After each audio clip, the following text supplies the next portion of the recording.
Oil is the lifeblood of Russia. It props up the country's economy and powers its war machine in Ukraine. It flows across the length and breadth of the country in a far-reaching web of pipelines and arteries. But Ukraine just went for the jugular. And now Russia is bleeding, losing gallon upon gallon of its most precious and valuable resource with every passing day. The more it loses, the worse the situation will become for its economy, its army, and its president, Vladimir Putin himself. The incident occurred in the small town of Sirius, not far from the Black Sea resort city of Sochi in Russia's Krasnodar Krai region. There, on the night of July 23, a swarm of Ukrainian drones filled the skies before successfully striking a Lukoil-operated fuel storage facility. Multiple videos soon emerged from the scene, filmed by local residents, showing the moment of the strike. In several clips, the distinctive buzzing sound of drones can be heard before huge explosions sound out, with massive balls of fire and thick plumes of smoke filling the air. Some clips also show the Russians attempting to fire into the skies and take the drones out. The country's defense ministry later claimed it had shot down 39 Ukrainian drones over the course of the night, with 21 downed over the Black Sea, 11 more over the Sea of Azov, and 7 above Krasnodar Krai. Clearly, their efforts weren't good enough, as several of Ukraine's drones made it past Russia's air defenses to hit their targets, as confirmed by Dmitry Plishkin, head of the Sirius municipality, who wrote on Telegram, "There was a strike on the fuel depot on Novocherkassk Street. Please avoid driving and walking in that area. I will provide updates on important incidents." Now, due to the attack, nearby Sochi International Airport was forced to suspend operations for several hours, delaying dozens of flights in and out of the region. Local hotels also evacuated their guests to underground shelters and parking lots as air raid sirens rang out across the area. Reports have not yet detailed exactly how much damage was done to the oil depot. However, given how valuable and important oil is to the Kremlin, especially in the current economic climate, this is clearly another big blow for President Putin to deal with. And it's just the latest in a long line of examples of Ukraine choosing its targets with care, planning its attacks with extraordinary precision, and raining down fire on Russian infrastructure. Indeed, only a day before this strike, Ukraine carried out another efficient, impactful attack on the Russian logistics hub of Novocherkassk. Its forces targeted a critical railway junction that Russia relies on to transport weapons, ammunition and fuel across the country and towards the front lines of Ukraine. The head of the Center for Countering Disinformation of the National Security and Defense Council of Ukraine, Andrei Kovalenko, reported the incident on Telegram. In Novocherkassk in the Rostov Oblast, the railway infrastructure used by the military-industrial complex and the Russian military attack. This logistical hub connects strategic directions: Rostov-on-Don, Voronezh, Volgograd, and Kamensky-Shatinsky. It is through this hub that the transfer of equipment, ammunition, fuel resources, and personnel to the Ukrainian border is carried out. Also, in Novocherkassk, the functioning of logistic units of the 1061st MTO Center of the Southern Military District of the Russian Federation was recorded, a structure responsible for the distribution of weapons, fuel, and ammunition. Hubs like Novocherkassk are the arteries that feed the Russian war machine. Without them, supplies to the front stop. Just as Kovalenko says, these key pieces of infrastructure are the arteries of Russia's war machine. Whether it's oil pipelines, railway lines, or ammo depots, they all provide the essential resources the Kremlin needs to keep its invasion going and to maintain pressure along the front lines and deeper into Ukrainian territory. And that's exactly why Ukraine targets these kinds of structures on a very regular basis, striking one after another with its increasingly powerful drones, covert attacks, and long-range missile strikes. A recent analysis, carried out by Radio Free Europe, Radio Liberty, in conjunction with Front Intelligence Insight and a group of volunteer researchers, took a closer look at just how much damage these types of strikes have done to Russia, with some truly jaw-dropping findings. The researchers reviewed a series of strikes made by Ukraine between September 2024 and mid-February 2025, looking at satellite images of targeted sites to gain a deeper understanding of their true impact. They found that, understandably, most of Ukraine's successful strikes occur in regions near the border. This makes sense, since it's much harder to hit targets deeper into Russia, due to the many radar stations and air defense systems in place across the territory. Still, Ukraine has pulled off some very successful long-range strikes on Russian targets. It's hit numerous logistical locations in small towns and military areas around Moscow, for example, close to 300 miles from the border. Ukrainian drones and missiles have also hit targets like the Engels Air Force Base, almost 400 miles from the front lines, and Izhevsk, over 800 miles away. As for the targets themselves, Ukraine initially tended to focus mostly on core military sites, like command posts and ammunition storage facilities. In September 2024, for example, 2 huge ammo depots in Toropets and Tikhorets were completely destroyed. Both of those facilities played crucial roles in supplying Russian troops with the small arms ammunition, missiles and artillery shells they used daily in attacks on Ukrainian people. Tikhorets was also a vital hub for storing ammunition from one of Russia's few allies, North Korea. Estimates suggest that up to 160,000 tons of ammunition were destroyed in those locations, representing a colossal blow to Russia's military logistics and supply chain. Of course, not all of Ukraine's attacks are quite that successful. Some cause only minor damage, but every little adds up, and it's always helpful for any army to delay, disrupt and diminish their enemy's supplies of weapons and ammunition. But in some ways, it's even more important to damage their fuel and energy supplies. Ukraine seemed to realize that during the latter stages of 2024 and into 2025, as the researchers found that the country's armed forces started to shift away from military targets and instead began to focus their efforts and energies on pieces of energy infrastructure, like oil and gas refineries and depots.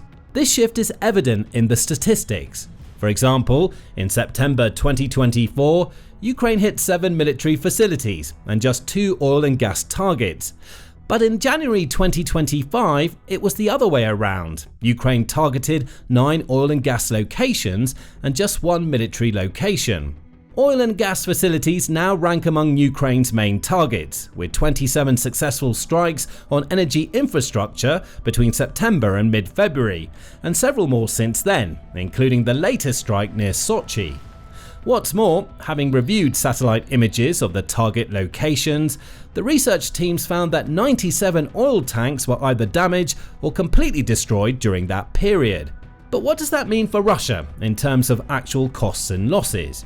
Well, it all depends on how full the tanks actually were, which is something that's hard to know for sure.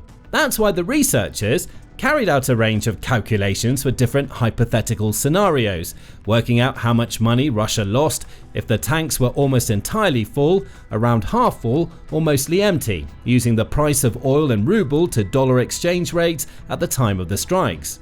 Even if the tanks were mostly empty, the figures still make very unpleasant reading for Putin and his Kremlin cronies, with an estimated loss of more than 3.3 billion rubles, or close to $39 million.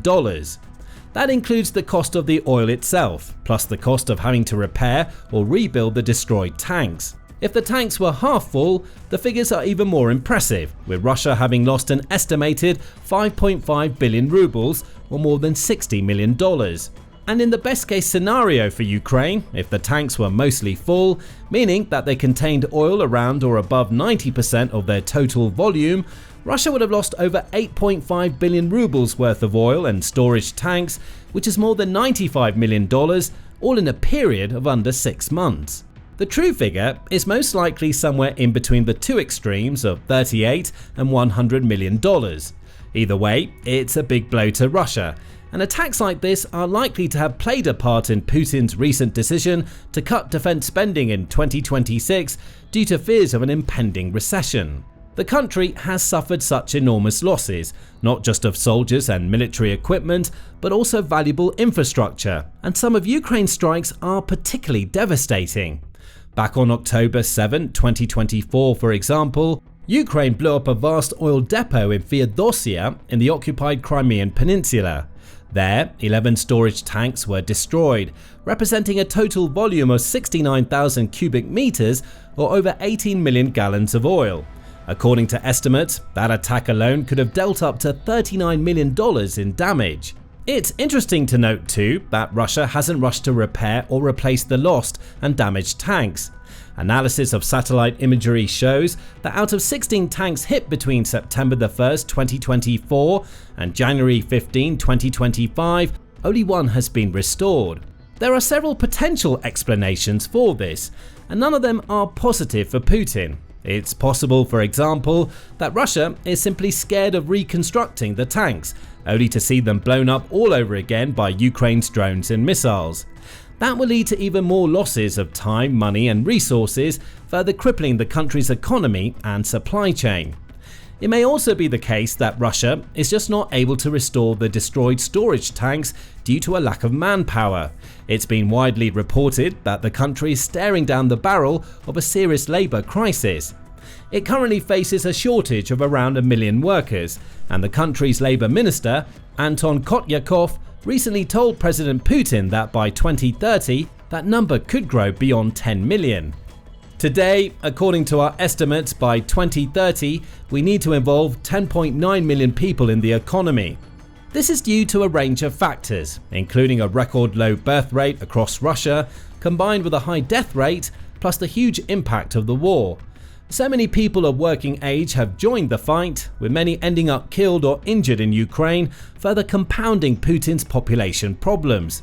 There's also been a brain drain, with many of Russia's highly skilled workers fleeing the country, some as an act of protest against the war, and others simply seeking better opportunities away from their struggling homeland. The situation is so bleak that a recent Atlantic Council report suggested Russia's entire population could be cut in half by the end of the century. As a result, Putin is doing all he can to boost birth rates, like offering one-off cash incentives and tax breaks for large families, while urging Russian women to have as many as 8 children each. In short, Russia is in dire straits. With so many fires to put out and so many structures to rebuild, it likely lacks willing and able labourers to restore lost tanks. So, instead, former storage facilities sit empty, with nothing but the ashy, dusty remnants of destroyed tanks left behind. When looking at the damage done to other pieces of energy infrastructure, like refineries, the picture becomes even bleaker for Putin. Over a 6-month period from late 2024 into early 2025, strikes on Russian refineries and storage sites amounted to over 59 billion rubles, or more than $700 million in estimated damage. And when factoring in some of the more impactful large-scale strikes, like the February attack on Russia's Gazprom Astrakhan gas refinery, which was expected to take up to 6 months to repair, total long-term damage could be significantly higher, reaching close to $1 billion. In the grand scheme of things, that might not seem all that much, since Russia earned around $189 billion from oil exports alone in 2024. But, as previously stated, the country's economic situation is getting worse by the day. It cannot afford to simply lose $1 billion worth of oil infrastructure, and many of Ukraine's attacks are even costlier than they first appear, since Russia has to dedicate time, manpower, and resources to rebuilding damaged locations, replacing valuable pieces of equipment, and repositioning radar systems and air defenses in key areas to protect its refineries from further strikes. In short, all the damage Ukraine does adds up and takes a serious significant toll. Last year, for example, it was estimated that Ukraine's attacks reduced the capacity of Russian refineries by up to 15%. The situation was so severe that Russia had to impose a temporary ban on gasoline exports to protect its domestic market. In other words, the country felt that it could only produce enough gas to meet its domestic needs, without enough left over to export to its allies and trade partners. And because Ukraine has persisted with its attacks, that ban has been extended, with Russia revealing it cannot afford to export any gasoline until the end of the summer, at the earliest.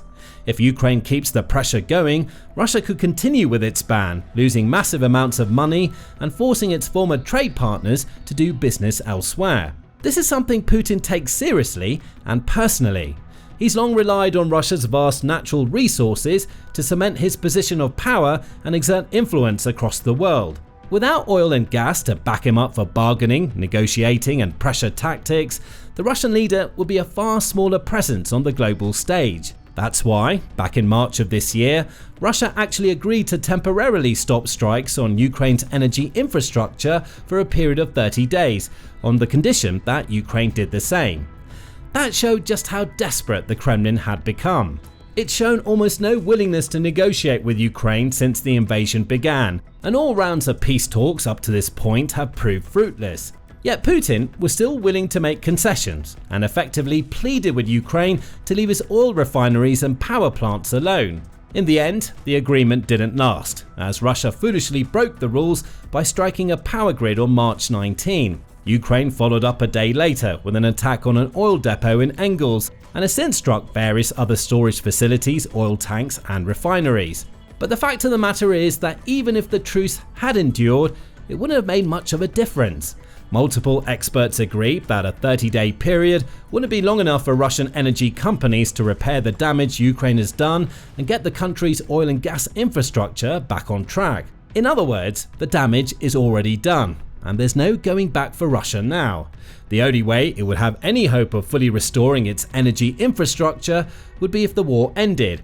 But even then, it would cost a huge amount to rebuild everything Russia's lost, and the country's economy would continue to suffer. Plus, other crises, like the aforementioned labour shortage, aren't going to magically disappear overnight, even if some sort of peace agreement is reached in Ukraine.